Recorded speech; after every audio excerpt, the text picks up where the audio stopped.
فأعوذ بالله من الشيطان الرجيم. بسم الله الرحمن الرحيم. لقد من الله على المؤمنين إذ بعث فيهم رسولا من أنفسهم يتلو عليهم آياته ويزكيهم. وقال النبي صلى الله عليه وسلم: لا يؤمن أحدكم حتى أكون أحب إليه من والده وولده والناس أجمعين. رواه مسلم. نام محمد سے دلوں کو سکون ملتا ہے کہ نام محمد سے دلوں کو سکون ملتا ہے، نگاہ ذکر کو تازہ شعور ملتا ہے، اور اپنا نصیب کیسا بھی ہو، اور اپنا نصیب کیسا بھی ہو، واسطہ محمد کا دے کر خدا سے جو مانگو وہ ضرور ملتا ہے۔ میرے محترم بزرگوں اور دوستوں، اللہ تبارک و تعالیٰ کا بڑا احسان و کرم ہے کہ اس نے ہمیں اس ناچیز بندے کو آپ لوگوں کے سامنے نبی صلی اللہ علیہ وسلم کی سیرت پر کچھ بولنے کی توفیق عطا فرمائی ہے۔ اللہ تبارک و تعالیٰ سے دعا ہے کہ اللہ تبارک و تعالیٰ ہمیں صحیح صحیح بولنے کی توفیق عطا فرمائے۔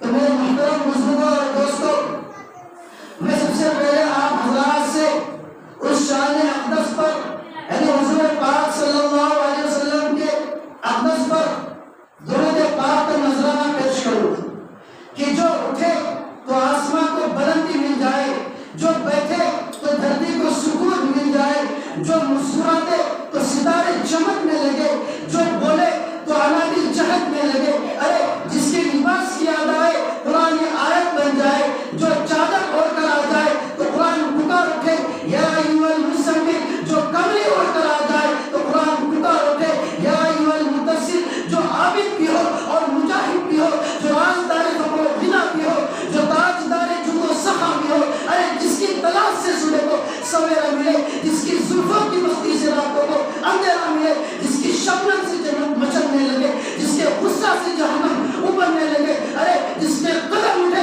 تو عرش معلیٰ کو پہنچ جائے، جس کی انگلی اٹھے تو آفتاب کا مشق ہو جائے، جس کی نگاہ اٹھے تو دشمن دوست ہو جائے، جس کے ہونٹ ہلے تو وحی کے پھول جھڑنے لگے۔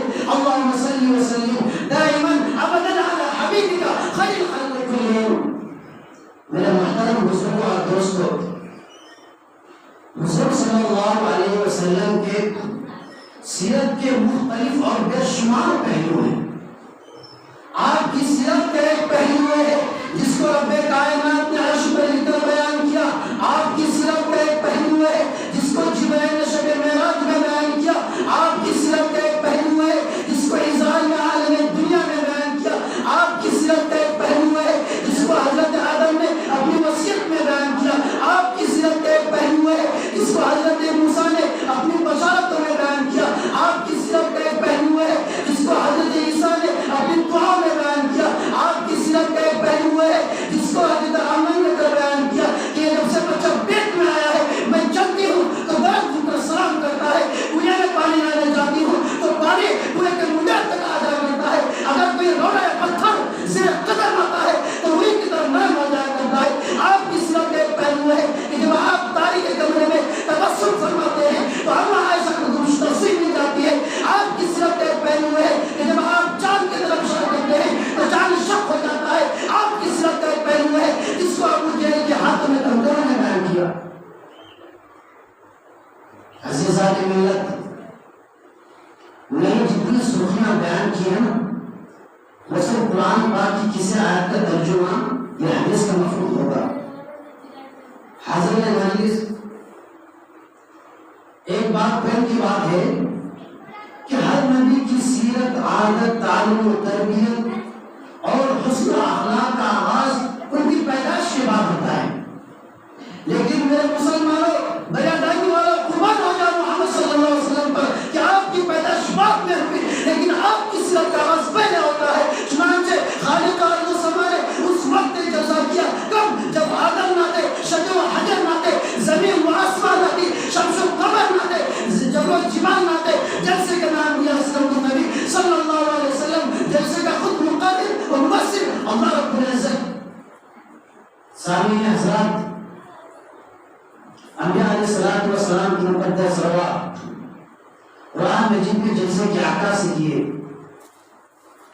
وَإِذْ أَخَذَ اللَّهُ مِيثَاقَ النَّبِيِّينَ لَمَّا آتَيْتُكُم مِّن كِتَابٍ وَحِكْمَةٍ، اور یاد کرو اس وقت کو جب اللہ نے کہا اے نبیوں میں تم کو نبوت دوں گا، رسالت دوں گا، شریعت دوں گا، امت دوں گا، شریعت چلانے کے لیے دعوت بھی دوں گا. لیکن ایک بات سنو، ثم جاءکم رسول، تمہارے بعد ایک نبی آئے گا. نبی کون ہوگا؟ مصدق لما معکم، تمہارا تصدیق کرے گا، تمہارا پرچار کرے گا، تمہارا نام بلند کرے گا اور تذکیروں کو زندہ کرے گا. لَتُؤْمِنُنَّ بِهِ وَلَتَنصُرُنَّهُ، کیا تم اس کی نبوت کو مانتے ہو اور کیا تم اپنے اپنے زمانے میں اس کی نبوت کا اعلان کرو گے، اس کی مدد کرو گے؟ قَالَ أَقْرَرْتُمْ، اللہ نے کہا کیا مانو گے، اقرار کرو گے؟ وَأَخَذْتُمْ عَلَىٰ ذَٰلِكُمْ، اور اس پر دستخط کر کے بات پکا عہد و پیمان اور وعدہ کرو گے. قَالُوا أَقْرَرْنَا، سب نبیوں نے ایک زبان کر کہا اقررنا، اے باری تعالیٰ ہم نے مان لیا. حضور صلی اللہ علیہ وسلم کو اپنا امام اور خاتم الانبیاء و رسول مان لیا.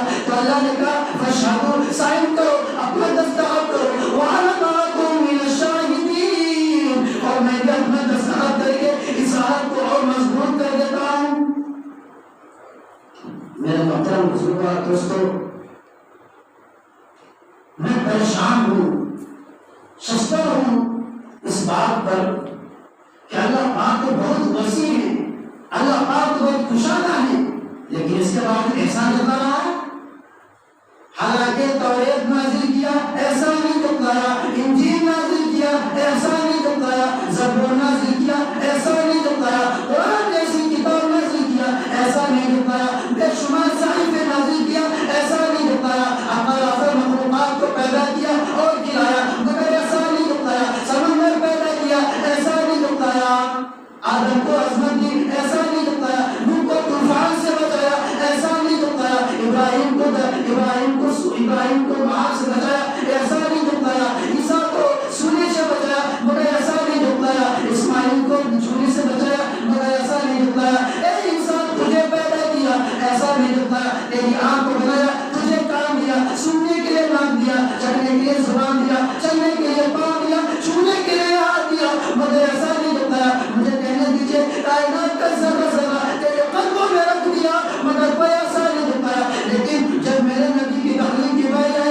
تو قرآن بول پڑا لقد من اللہ علی المؤمنین، کہ آج پوری انسانیت پر احسان کر رہا ہوں. جو چیز میرے خزانے میں ایک تھی، نرالی تھی، قیمتی تھی اور انمول تھی، جو چیز محمد کو جھولے میں ڈال دیا، تو کیا احسان جتلانا چاہیے تھا یا نہیں؟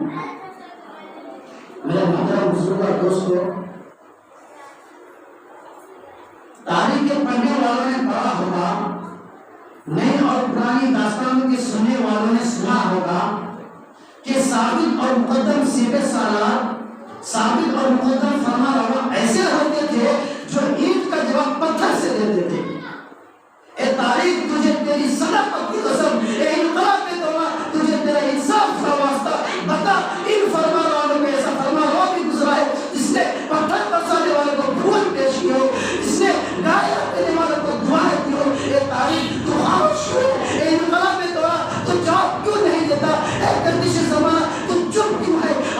تیرا خاموش رہنا تیری صداقت کی دلیل ہے. اے انقلاب توبہ تجھے تیرا اے انقلاب توبہ تجھے انصاف کا واسطہ، بتا ان فرما روانوں میں ایسا فرما روان کیوں گزرا؟ بالکل میرے محترم بزرگوں اور دوستو، اگر آپ کو ایسے نعیم و کریم کی تلاش ہے تو آؤ سرزمین حجاز کی وہ مقدس تاریخ اٹھا کر دیکھو جو آج سے 1400 سال پہلے لکھی گئی تھی. وہاں تمہیں ملے گا تاجدار وفا سرکار دو عالم صلی اللہ علیہ وسلم طائف والوں کو کہتے ہیں کہ میں تمہارا ناصر ہوں، تمہارا مسلم ہوں، تمہارا قائد ہوں، مکہ سے سفر کر کے تمہارے پاس اس لیے آیا ہوں کہ تمہیں گمراہی کی دلدل سے نکال کر ایک عزت و عظمت کی بلندیوں پر پہنچا دوں. سینکڑوں خداؤں کی پرستش کے بجائے ایک رب ذوالجلال کے آگے سجدہ ریز ہونے والا بنا دو. مگر طائف والوں نے آپ صلی اللہ علیہ وسلم کے جسم اطہر پر پتھروں کی بارش کرتے ہوئے جسم اقدس کو لہو کر دیا. میرے محترم بزرگوں اور دوستو، وہی نہیں بلکہ بدمعاش قسم کے لڑکوں کو لڑا دیا اور پھر اسی طرح